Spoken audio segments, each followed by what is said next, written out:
কোটা বাতিলের দাবিতে সড়ক মহাসড়কে শিক্ষার্থীদের অবরোধ, দাবি আদায় না হওয়া পর্যন্ত আন্দোলনের ঘোষণা।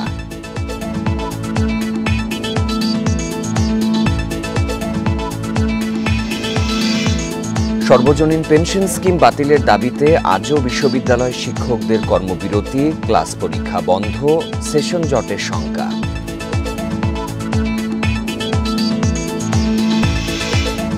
এবং উজানের ঢলে কুড়িগ্রাম, গাইবান্ধা ও সিরাজগঞ্জে নতুন এলাকা প্লাবিত, কাল থেকে নামতে পারে নদ নদীর পানি।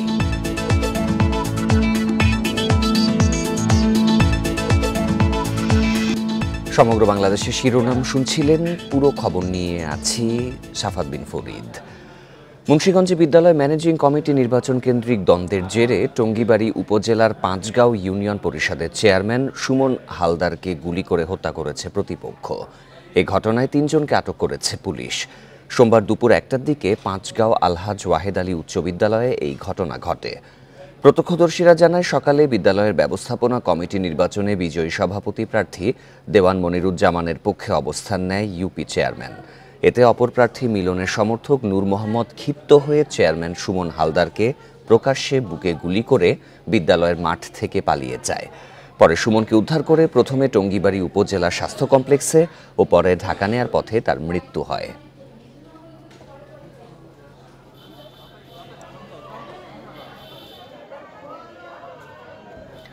সরকারি চাকরিতে কোটা বাতিলের দাবিতে সড়ক মহাসড়ক অবরোধ করেছে শিক্ষার্থীরা। সরকারি চাকরিতে কোটা বাতিলের দাবিতে ঢাকা আরিচা মহাসড়ক অবরোধ করে বিক্ষোভ করে জাহাঙ্গীরনগর বিশ্ববিদ্যালয়ের শিক্ষার্থীরা। এ সময় মহাসড়কে যানজটের সৃষ্টি হয়। ১.৫ ঘণ্টা পর অবরোধ তুলে নিলে যান চলাচল স্বাভাবিক হয়।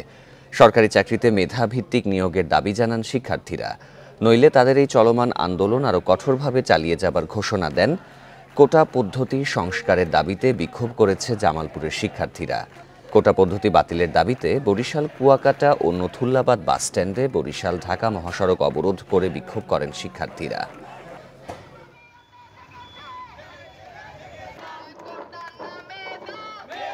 যে রায়টি দিয়েছে, জনবিচ্ছিন্ন একটি রায়, সেই রায়টি বাতিল করতে হবে এবং আপিলের যে ডেটটি পিছিয়েছে অতি দ্রুত সে আপিলের ডেটটি দিতে হবে। শুধুমাত্র প্রতিবন্ধী কোটা ছাড়া চাকরির ক্ষেত্রে, বিশ্ববিদ্যালয়ের ভর্তির ক্ষেত্রে আর কোনো কোটা চাই না। এ বিষয়ে আরও জানাতে এবার রাজধানীর শাহবাগ থেকে যোগ দিচ্ছেন সহকর্মী নূরে আলম। নূরে আলম, এই অবস্থান কর্মসূচির বিষয়ে যারা আন্দোলনকারীরা ছিলেন বা আছেন তাদের আজকের বক্তব্য কি? সামনের দিনগুলোতে আরও কি কঠোর কর্মসূচি তারা দিতে পারেন?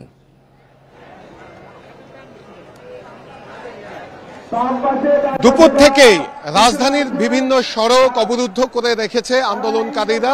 আমি যদি বলি, দুপুর 1টার দিকে ঢাকা কলেজের শিক্ষার্থীরা কলেজ থেকে বের হয়ে নীলক্ষেত মোড়ে অবস্থান নেয়, পরবর্তীতে তারা সায়েন্স ল্যাবে অবস্থান নেয়, সায়েন্স ল্যাব অবরুদ্ধ করে রেখেছে। আর কিছুক্ষণ আগে ঢাকা বিশ্ববিদ্যালয়ের শিক্ষার্থীরা এসে শাহবাগ মোড়ে অবস্থান নিয়েছে এবং শাহবাগ মোড় পুরোটাই অবরুদ্ধ করে রেখেছে শিক্ষার্থীরা। তারা বলছেন যে কোটা বাতিল না হওয়া পর্যন্ত তারা তাদের আন্দোলন কর্মসূচি চালিয়ে যাবেন। আমরা দেখেছি গত সপ্তাহে 3 দিন টানা শাহবাগ মোড় অবরুদ্ধ করে রেখেছেন ঢাকা বিশ্ববিদ্যালয় সহ বিভিন্ন বিশ্ববিদ্যালয়ের শিক্ষার্থীরা। শুধুমাত্র শাহবাগ মোড়ই নয়, জগন্নাথ বিশ্ববিদ্যালয়ের শিক্ষার্থীরা তাদের ক্যাম্পাসের সামনে অবরুদ্ধ করেছেন।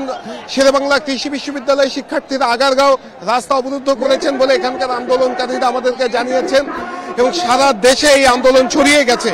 শিক্ষার্থীরা বলছেন 2018 সালে শিক্ষার্থীদের আন্দোলনের মুখে সরকার কোটা বাতিল করে দেয়, কোটা বাতিল করে একটি পরিপত্র জারি করে, সেই পরিপত্র সম্প্রতি হাইকোর্ট থেকে বাতিল করে দেয়া হয়, অর্থাৎ আবার কোটা বহাল থাকছে।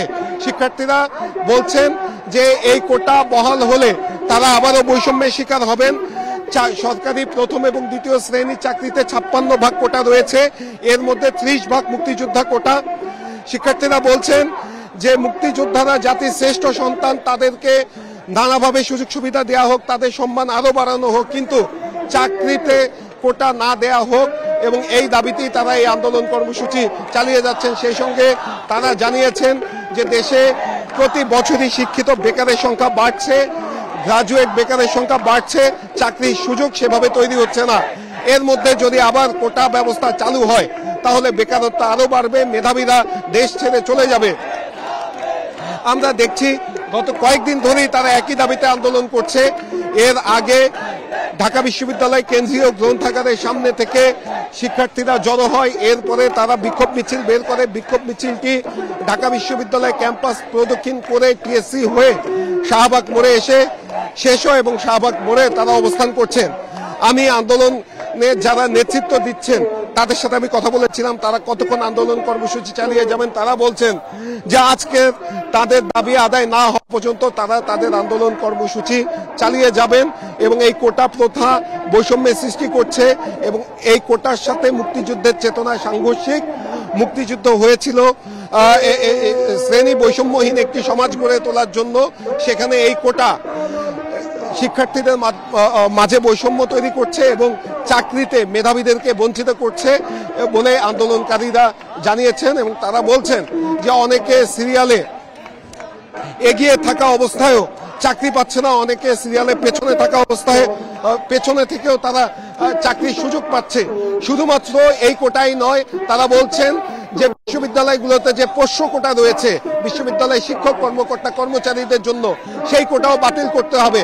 অর্থাৎ তারা বলছেন যে একটি কমিশনের মাধ্যমে কোটার যৌক্তিক সংস্কার করতে হবে, সেখানে ক্ষুদ্র নৃগোষ্ঠী প্রতিবন্ধীদের জন্য কোটা রাখা যেতে পারে, কিন্তু সেটি বিশেষজ্ঞ কমিটি দ্বারা মূল্যায়ন করে তারপরে এই কোটা বহাল রাখতে হবে। যতক্ষণ পর্যন্ত এই সিদ্ধান্ত না আসবে ততক্ষণ পর্যন্ত তারা তাদের আন্দোলন কর্মসূচি চালিয়ে যাবে বলে ঘোষণা দিয়েছেন। তো এই ছিল আমার কাছে এখানকার সবশেষ তথ্য। কোটা পদ্ধতি বাতিলের দাবিতে অবস্থান কর্মসূচি হচ্ছে শাহবাগে, সেখানকার পরিস্থিতি জানাচ্ছিলেন সহকর্মী নূরে আলম। সর্বজনীন পেনশন স্কিম বাতিলের দাবিতে আন্দোলন করছেন পাবলিক বিশ্ববিদ্যালয়গুলোর শিক্ষক কর্মচারীরা। এতে বন্ধ রয়েছে ক্লাস পরীক্ষা সহ প্রশাসনিক কার্যক্রম।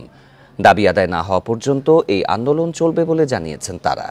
এর আগে শুক্র ও শনিবার সাপ্তাহিক ছুটির দিনে বড় কোনো কর্মসূচি ছিল না, তবে অনেক বিশ্ববিদ্যালয়ে সান্ধ্যকালীন কোর্সের ক্লাস পরীক্ষা সহ অন্য দাপ্তরিক কাজ বন্ধ রাখা হয়। এদিকে শিক্ষকদের আন্দোলনের ফলে সেশন জটে পড়ার শঙ্কায় শিক্ষার্থীরা। গত 13 মার্চ অর্থ মন্ত্রণালয় থেকে প্রত্যয় স্কিমের প্রজ্ঞাপন জারির পর এটিকে বৈষম্যমূলক উল্লেখ করে এর বিরুদ্ধে সরব হন বিশ্ববিদ্যালয় শিক্ষকরা। প্রত্যয় স্কিমে আমরা বিশ্ববিদ্যালয়ের শিক্ষকরা থাকবো না, 403টি প্রতিষ্ঠানের জন্য করেছে, এটা বিশ্ববিদ্যালয়ের শিক্ষকরা সেখানে থাকবে না। বেতন স্কেল যেটা 2008 সালে আওয়ামী লীগের ম্যানিফেস্টোতে দেওয়া ছিল, 2010 সালে শিক্ষানীতিতে দেওয়া ছিল, আমরা সেই দাবিগুলো করছি, আমরা নতুন কোনো দাবি করছি না। সর্বজনীন পেনশন স্কিম বাতিলের দাবিতে কর্মবিরতি পালন করছেন বিশ্ববিদ্যালয় শিক্ষকেরা। 8ম দিনের মতো টানা কর্মবিরতি পালন করেন রাজশাহী বিশ্ববিদ্যালয় শিক্ষক সমিতি। বেলা 11টা থেকে শহীদ তাজউদ্দিন আহমেদ সিনেট ভবনের সামনে অবস্থান কর্মসূচি পালন করেন তারা। একই দাবিতে কর্মসূচি পালন করেন জাহাঙ্গীরনগর বিশ্ববিদ্যালয় ও গাজীপুরের সব সরকারি বিশ্ববিদ্যালয়ের শিক্ষকরা। এতে বিশ্ববিদ্যালয়ের শ্রেণীকক্ষে পাঠদান, প্রশাসনিক কার্যক্রম, সেমিনার সহ সব কার্যক্রম বন্ধ রয়েছে। বেলা 11টা থেকে 1টা পর্যন্ত কর্মবিরতি পালন করেন খুলনা বিশ্ববিদ্যালয়ের শিক্ষকরা। কর্মবিরতিতে রয়েছেন বরিশাল বিশ্ববিদ্যালয়ের শিক্ষকরাও। সকাল থেকেই শিক্ষকরা বিশ্ববিদ্যালয়ের প্রশাসনিক ভবনের সামনে অবস্থান নেন। সরকার যত দ্রুত আমাদের এই দাবিগুলো মেনে নেবেন, তত দ্রুত আমরা ক্লাসরুমে ফিরে যাব। আমরা সুস্পষ্ট কর্মসূচির মাধ্যমে এটা ঘোষণা করেছি, যতক্ষণ পর্যন্ত আমাদের দাবি আদায় না হবে ততক্ষণ পর্যন্ত এই কর্মসূচি চলতেই থাকবে। মুন্সিগঞ্জে বিদ্যালয় ম্যানেজিং কমিটির নির্বাচন কেন্দ্রিক দ্বন্দ্বের জেরে টঙ্গীবাড়ি উপজেলার পাঁচগাঁও ইউনিয়ন পরিষদের চেয়ারম্যান সুমন হালদারকে গুলি করে হত্যা করেছে প্রতিপক্ষ। এই ঘটনায় 3 জনকে আটক করেছে পুলিশ। এ নিয়ে জানাতে মুন্সিগঞ্জ থেকে যোগ দিচ্ছেন সহকর্মী জিতু রায়। জিতু, এই হত্যার অনুসন্ধানে পুলিশ কোনো তথ্য জানিয়েছে কি? 3 জনের পরিচয় পাওয়া গেছে কিনা? আর একজন তো প্রকাশ্যে গুলি করেছিলেন, এই 3 জনের মধ্যে তিনি আছেন কি?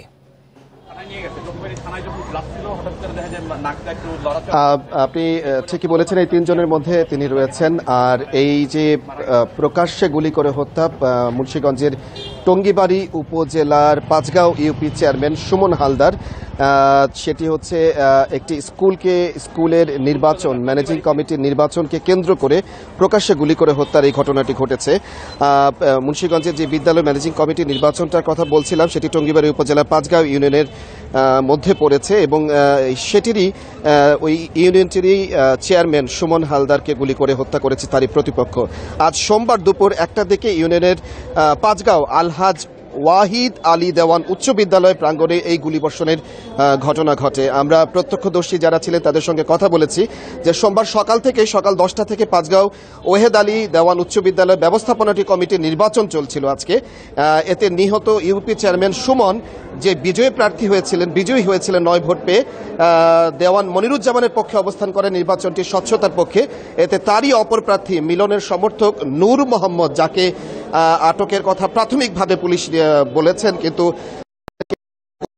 জানাননি, 3 জন আটকের কথা, তাদের মধ্য থেকে পরিচয়টি গোপন রাখা হয়েছে। তিনি বলেছেন যে পুলিশ সুপার মুন্সিগঞ্জ তিনি বলেছেন 3 জনকে আটক করা হয়েছে, কিন্তু নূর মোহাম্মদ তার সঙ্গী সাথীদেরকে নিয়ে কলেজের স্কুলটির মাঠে তার উপর ঝাঁপিয়ে পড়েন এবং তার পরপরই তাকে প্রকাশ্যে গুলি করে, প্রথমে ধস্তাধস্তি তারপরে গুলি করে তাকে কিন্তু সেখান থেকে তাকে গুলি করেন। এর পরবর্তীতে তাকে টঙ্গীবাড়ি উপজেলা স্বাস্থ্য কমপ্লেক্সের দিকে নিয়ে যাওয়া হলে স্থানীয়রা উদ্ধার করে নিয়ে যায়, কিন্তু তার পরপরই টঙ্গীবাড়ি উপজেলা স্বাস্থ্য কমপ্লেক্স অবস্থা খারাপ বুঝে তাকে ঢাকা মেডিকেল হাসপাতালে প্রেরণের জন্য পরামর্শ দেন আত্মীয় স্বজন এবং স্থানীয়রা। তাকে ঢাকা মেডিকেল হাসপাতালে নিয়ে যাওয়ার পথেই দুপুরে তাকে মৃত বলে তারা নিশ্চিত করেন এবং তারপরে টঙ্গীবাড়ি উপজেলা স্বাস্থ্য কমপ্লেক্সে পুনরায় নিয়ে আসলে সেখানকার স্বাস্থ্য পরীক্ষা শেষে উপজেলা স্বাস্থ্য কমপ্লেক্সটির ডাক্তাররা তাকে মৃত বলে ঘোষণা করেন। তারপরে পুলিশ আমাদেরকে বারংবার সেটি নিশ্চিত করেছেন। এরপরে যে ঘটনাটি ঘটেছে তাকে মুন্সিগঞ্জ সদর হাসপাতালের দিকে ময়নাতদন্তের জন্য আনার যে প্রক্রিয়াটি একেবারে যখন শেষ পর্যায়ে টঙ্গীবাড়ি থানা থেকে যে প্রক্রিয়াটি শেষ করে পুলিশের ভ্যানে আনবেন, ঠিক সেই মুহূর্তে স্বজনরা শঙ্কা প্রকাশ করেন এবং তারা আশা প্রকাশ করেন যে তাদের যিনি চেয়ারম্যান সুমন হালদার তিনি চোখ নেড়েছেন, এরকম একটি ঘটনার কথা যারা জানান। তার পরপরই পুলিশের পিকআপ ভ্যান থেকে নামিয়ে তাদের ব্যক্তিগত মাইক্রোবাসে করে তাকে মুন্সিগঞ্জ সদর হাসপাতালে পুনরায় আত্মীয় স্বজনরা নিয়ে আসেন। এখানেও স্বাস্থ্য পরীক্ষাটিতে আমরা সামনে উপস্থিত ছিলাম। স্বাস্থ্য পরীক্ষা শেষে মুন্সিগঞ্জ জেনারেল হাসপাতাল কর্তৃপক্ষ তাকে মৃত বলে ঘোষণা করেন। আর এই অবস্থাতে স্বজন সহ তিনি যেহেতু চেয়ারম্যান ছিলেন এবং বর্তমান তিনি চেয়ারম্যানের দায়িত্ব পালন করছেন, তার ফলশ্রুতিতে এখানে শত শত মানুষ কিন্তু এখানে ভিড় করছেন তার মৃত্যুর সংবাদ শুনে। মুন্সিগঞ্জে স্কুলের ম্যানেজিং কমিটির নির্বাচনের দ্বন্দ্বের জেরে ইউপি চেয়ারম্যান সুমন হালদার হত্যাকাণ্ডের ঘটনায় এই ছিল আমার কাছে মুন্সিগঞ্জ সদর হাসপাতাল থেকে সর্বশেষ। মুন্সিগঞ্জ থেকে ইউপি চেয়ারম্যান হত্যার বিষয়ে জানাচ্ছিলেন সহকর্মী জিতু রায়। খুলনা শরফপুর ইউপি চেয়ারম্যান শেখ রবিউল ইসলামকে গুলি করে হত্যার ঘটনায় এখনো মামলা হয়নি। দুপুরে মরদেহ ময়নাতদন্ত শেষে স্বজনদের কাছে হস্তান্তর করা হয়েছে। এর আগে গতরাতে খুলনা সাতক্ষীরা মহাসড়কের গুটুদিয়া এলাকায় গুলির ঘটনা ঘটে। স্বজনদের অভিযোগ তার জনপ্রিয়তায় ঈর্ষান্বিত হয়েই এই ঘটনা ঘটিয়েছে প্রতিপক্ষ। টানা 3 বার শরফপুর ইউনিয়নের চেয়ারম্যান ছিলেন ডুমুরিয়া উপজেলা আওয়ামী লীগের সদস্য।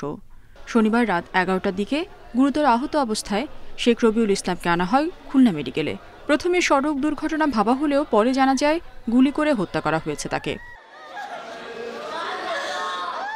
স্বজনরা জানান, শনিবার রাত 9:30টার দিকে ডুমুরিয়া উপজেলা আওয়ামী লীগের বিশেষ কর্মী সভা শেষে খুলনায় নিরালার বাসায় ফিরছিলেন রবিউল ইসলাম। খুলনা সাতক্ষীরা মহাসড়কের গুটুদিয়া এলাকায় হামলা হয় তার উপর। গুলি করেছে ওই এমপি স্যার আইছে, তাই ওই তার সাথে ওই মিটিং ছিল করে খুলনায় ভিত্তি ছিল মোটরসাইকেলে। আমি কিচ্ছু জানতে পারি না, আমি শুধু জানিছি যে আমার চাচাকে গুলি করা হয়েছে। দলের নেতাকর্মীদের দাবি, রবিউলের জনপ্রিয়তায় ঈর্ষান্বিত হয়ে এই ঘটনা ঘটিয়েছে তার প্রতিপক্ষ। সহজ সরল সাদামাটা জীবনযাপন করত, তার এরকম একটা ঘটনা ঘটবে এটা আসলে আমরা শুনে স্তম্ভিত। যারা সদ্য সমাপ্ত উপজেলায় যারা বিরোধিতা করছে এবং সামনের যে আসন্ন ইউনিয়ন পরিষদ নির্বাচন যারা রবির প্রতিপক্ষ হবে তারা রবির জনপ্রিয়তাকে হিংসা করে রবিরে হত্যা করা হয়েছে। এদিকে পুলিশ বলছে অভিযুক্তদের শনাক্তের কাজ চলছে। আমরা স্থানীয় কারোর সাথে কোনো বিরোধ আছে কিনা, ব্যবসায়িক দ্বন্দ্ব আছে কিনা বা ব্যক্তিগত কোনো সম্পর্কের অবনতি আছে কিনা, আমরা সবগুলো বিষয় বিবেচনায় রেখে আমরা সামনের দিকে এগিয়ে যাচ্ছি। 2015 সালে রবিউল হামলার শিকার হন বলে জানিয়েছেন স্বজনরা। Independent news. উজানে ঢালা নদ নদীর পানি বাড়তে থাকায় কুড়িগ্রাম, গাইবান্ধা ও সিরাজগঞ্জে প্লাবিত হচ্ছে নতুন নতুন এলাকা। 3 জেলায় পানিবন্দী প্রায় 4 লাখ মানুষ। টাঙ্গাইলেও বাড়ছে বন্যার বিস্তৃতি।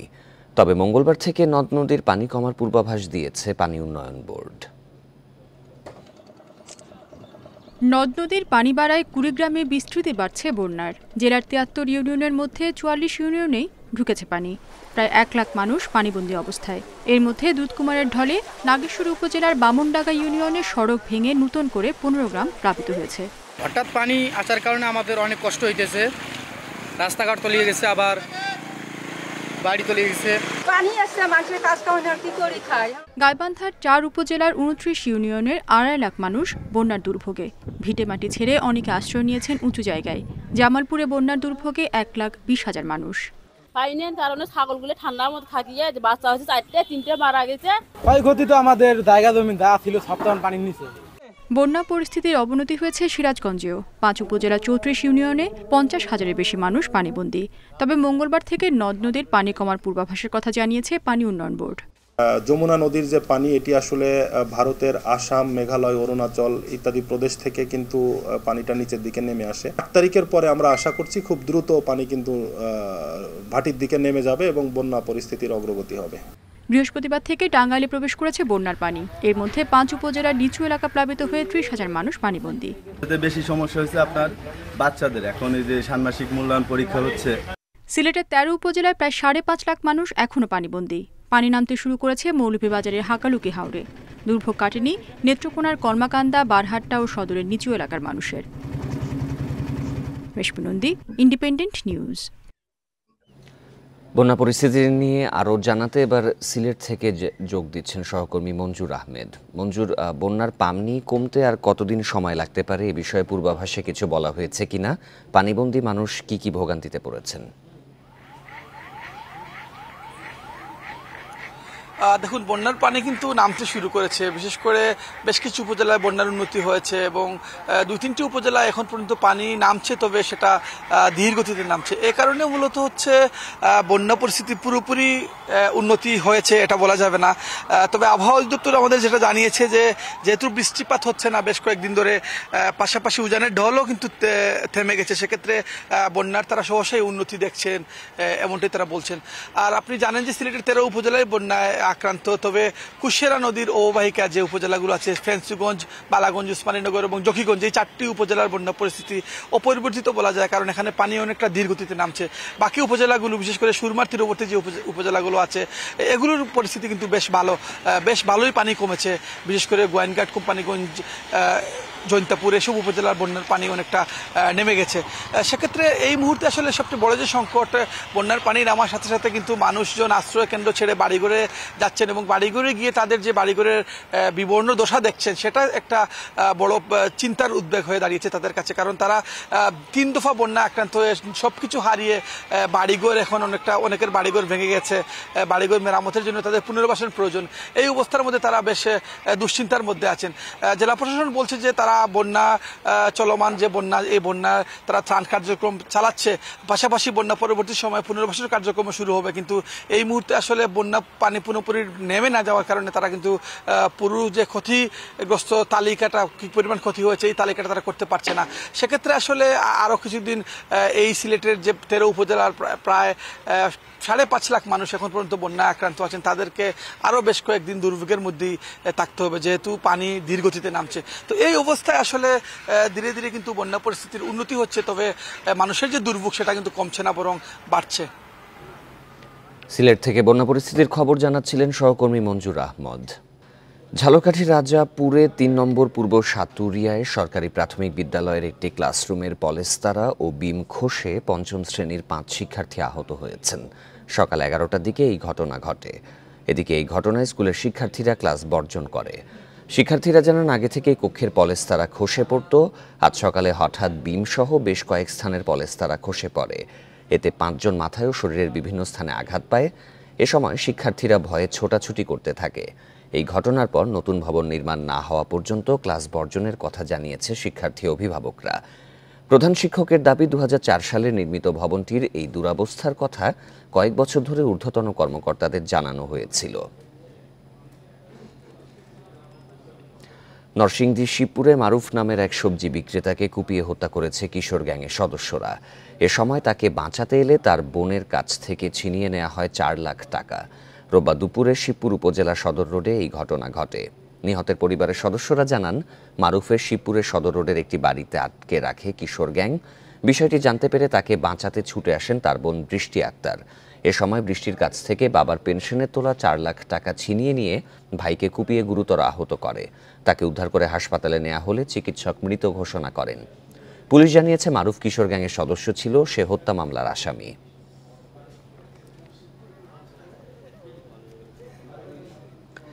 লাগেজে ভর্তি ডলারের লোভ দেখিয়ে 78 লাখ টাকা আত্মসাতের অভিযোগে সোহাগ শেখ নামে এক প্রতারক চক্রের সদস্যকে গ্রেপ্তার করেছে পুলিশ। তার বিরুদ্ধে বরিশাল সহ বিভিন্ন জেলায় প্রতারণা 4টি মামলা রয়েছে। পুলিশ জানায়, সোহাগ নিজেকে চট্টগ্রামে কাস্টমসের কর্মকর্তা পরিচয় দিয়ে ভুক্তভোগী ব্যক্তির নামে বিদেশ থেকে একটি লাগেজ এসেছে জানায়। লাগেজটি ছাড়িয়ে নিতে ভুক্তভোগীর কাছ থেকে পর্যায়ক্রমে 77,90,000 টাকা হাতিয়ে নেয়। পরে এ ব্যাপারে বরিশাল কোতোয়ালি থানায় মামলা হলে 4 জুলাই ঢাকার মতিঝিল থেকে সোহাগকে গ্রেপ্তার করে পুলিশ। পরে তার কাছ থেকে 31টি ব্যাংকের চেক বই, 86টি ডেবিট কার্ড ও মোবাইল ফোন সহ বিভিন্ন সামগ্রী উদ্ধার করে পুলিশ। তাদের একজনকে আমরা ঢাকা থেকে গ্রেফতার করেছি এবং তার থেকে 86টা ব্যাংকের ভিসা কার্ড পাওয়া গিয়েছে এবং 31টা ব্যাংকের অ্যাকাউন্টের চেক বই পাওয়া গিয়েছে। সর্বমোট প্রায় 150-র মতো আমরা চেক বইয়ের পাতায় জব্দ করেছি। তার থেকে বেশ কয়েকটা মোবাইল পেয়েছি। এবং কিশোরগঞ্জের শোলাকিয়ায় ঈদগাহ ময়দানে জঙ্গি হামলার 8 বছর পূর্ণ হলেও শেষ হয়নি বিচার কাজ। এখনও বিচারের অপেক্ষায় নিহতদের স্বজনেরা।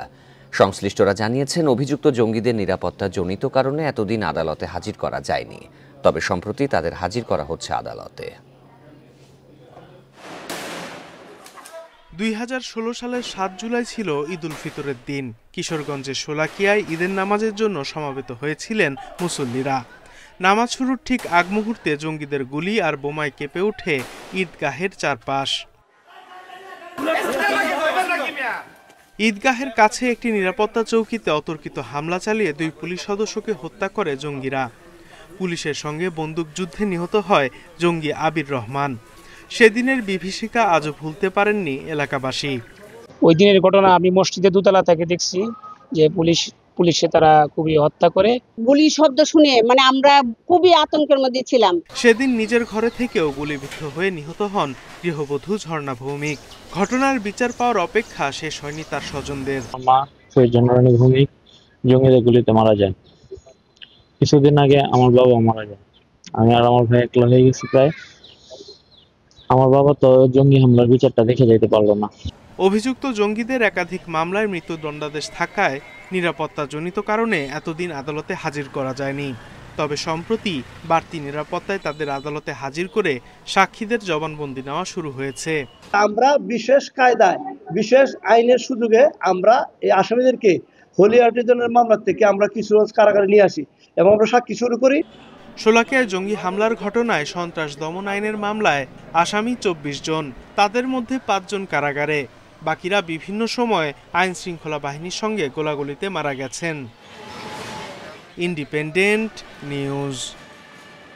ঠাকুরগাঁও চাঁপাইনবাবগঞ্জে টানা 7ম দিনের মতো 2 দফা দাবিতে পল্লী বিদ্যুতের কর্মকর্তা ও কর্মচারীরা কর্মবিরতি পালন করছেন। ফলে ভোগান্তিতে পড়ছেন দূর দূরান্ত থেকে আসা সেবাগ্রহীতারা। সকাল থেকে ঠাকুরগাঁও জগন্নাথপুরে পল্লী বিদ্যুৎ সমিতির প্রধান কার্যালয়ে দিনব্যাপী এই কর্মবিরতি পালন করে পল্লী বিদ্যুৎ সমিতির কর্মকর্তা ও কর্মচারীরা। দাবি আদায় না হওয়া পর্যন্ত অনির্দিষ্টকালের জন্য এই কর্মবিরতি চালিয়ে যাওয়ার ঘোষণা দেন তারা। 7ম দিনের মতো কর্মবিরতি পালন করেন চাঁপাইনবাবগঞ্জে পল্লী বিদ্যুৎ সমিতির চুক্তিভিত্তিক কর্মকর্তা ও কর্মচারীরা। জরুরি সেবা ছাড়া যাবতীয় কার্যক্রম বন্ধ রেখে কর্মসূচি পালন করেন তারা। এ সময় বক্তারা চাকরি স্থায়ীকরণ সহ বাংলাদেশ পল্লী বিদ্যুতায়ন বোর্ডের অনিয়ম দুর্নীতির অভিযোগ তোলেন। ঝিনাইদহের শৈলকুপায় জিকে প্রকল্পের একটি সেচখাল স্বেচ্ছাশ্রমে সংস্কার করে পানি সরবরাহ সচল করেছে চাষিরা। সকাল থেকে খালের ভেতরে থাকা বন জঙ্গল ও আবর্জনা পরিষ্কার করে পানি প্রবাহ ঠিক করা হয়। ভুক্তভোগী চাষিরা জানায়, দীর্ঘদিন সংস্কার না করায় জিকে প্রকল্পের অধীনে S9K সেচ খালটির পানি প্রবাহ বন্ধ হয়ে যায়। 3 বছর ধরে খালের ভাটি এলাকায় চাষিরা সেচের পানি পাচ্ছিলেন না। জমিতে শ্যালো মেশিন বসিয়ে সেচ দেয় বাড়ছিল উৎপাদন খরচও। এদিকে বারবার আবেদন করেও সাড়া না পেয়ে অবশেষে নিজ উদ্যোগে 12 কিলোমিটার খাল সংস্কার করেন চাষিরা। এবার কম খরচে রোপা আমন চাষ করতে পারবেন বলে জানান তারা।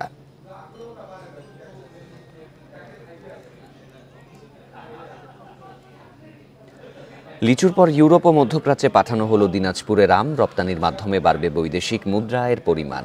উৎপাদন থেকে রপ্তানি পর্যন্ত প্রতিটি পর্যায়ে কঠোরভাবে তদারকি ছিল বলে তা সম্ভব হয়েছে বলে জানিয়েছে কৃষি বিভাগ। দিনাজপুরের আম গুণে মানে অনন্য হওয়ায় রপ্তানির উদ্যোগ নেয় কৃষি বিভাগ। এরই ধারাবাহিকতায় ইউরোপে সুইজারল্যান্ড, সুইডেন ও মধ্যপ্রাচ্যের কাতারে পাঠানো হলো 3 মেট্রিক টন আম। দিনাজপুরে বিরল থেকে গেল সেই আমের প্রথম চালান। প্রথম ধাপে ব্যানানা জাতের আম পাঠানো হয় সুইজারল্যান্ডে। কীটনাশক ছাড়া প্রাকৃতিকভাবে পরিচর্যা করা হয় এসব বাগানকে। চলতি মৌসুমে 6টি দেশে যাচ্ছে রংপুরের হাঁড়ি ভাঙা আম। এরই মধ্যে 30 কোটি টাকার অর্ডার পেয়েছেন বাগান মালিক ও ব্যবসায়ীরা।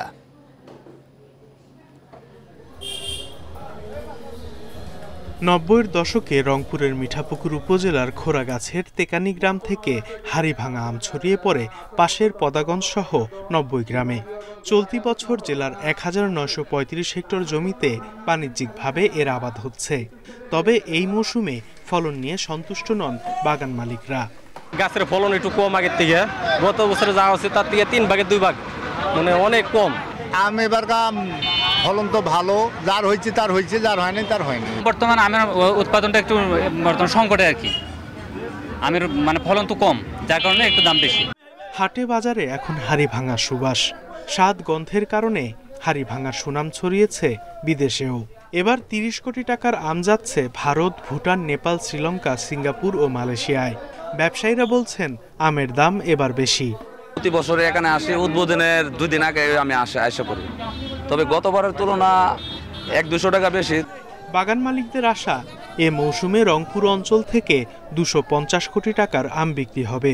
বিপুল এই আম সংরক্ষণে হিমাগার নির্মাণের পরিকল্পনার কথা জানিয়েছেন কৃষিমন্ত্রী। আম বাগান আছে এখানে নিশ্চয়ই বৈজ্ঞানিক পদ্ধতিতে আম চাষ এবং রক্ষা করার জন্য যে হিমাগার, অলরেডি একটা হিমাগার আমরা করে ফেলতেছি, দিয়ে দিছি, সেটা মিঠাপুকুরে হচ্ছে। এবছর বাংলাদেশের ভৌগোলিক নির্দেশক পণ্য হিসেবে স্বীকৃতি পেয়েছে রংপুরের হাড়িভাঙা আম। Independent news. সনাতন ধর্মাবলম্বীদের অন্যতম ধর্মীয় উৎসব রথযাত্রা শুরু হয়েছে। উৎসব উপলক্ষে বাহারি পণ্যের পসরা নিয়ে মেলার আয়োজন করা হয়। গাজীপুরে সকালে রথযাত্রা ও রথমেলার আনুষ্ঠানিকভাবে উদ্বোধন করেন মুক্তিযুদ্ধ বিষয়ক মন্ত্রী আ.ক.ম. মোজাম্মেল হক। নেত্রকোনা শহরের আখড়া মন্দিরে বর্ণাঢ্য শোভাযাত্রা সহ নানা ধর্মীয় অনুষ্ঠানের মধ্য দিয়ে রথযাত্রা মহোৎসবে শুরু হয়। মন্দির প্রাঙ্গণে নানা ফল প্রসাদের সাথে রথে আরোহণ করা জগন্নাথ দেবের প্রতি নিবেদন করেন ভক্তবৃন্দরা। বেলা 11:30টায় পটুয়াখালীর কলাপাড়ায় বৈদিক যজ্ঞানুষ্ঠানের মাধ্যমে 7 দিনব্যাপী এই উৎসবের উদ্বোধন করা হয়। আগামী 15 জুলাই উল্টো রথের মধ্য দিয়ে বর্ণাঢ্য শোভাযাত্রার এই উৎসব শেষ হবে।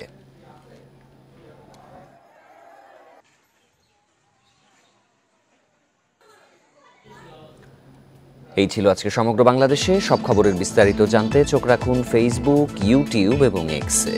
ধন্যবাদ সবাইকে।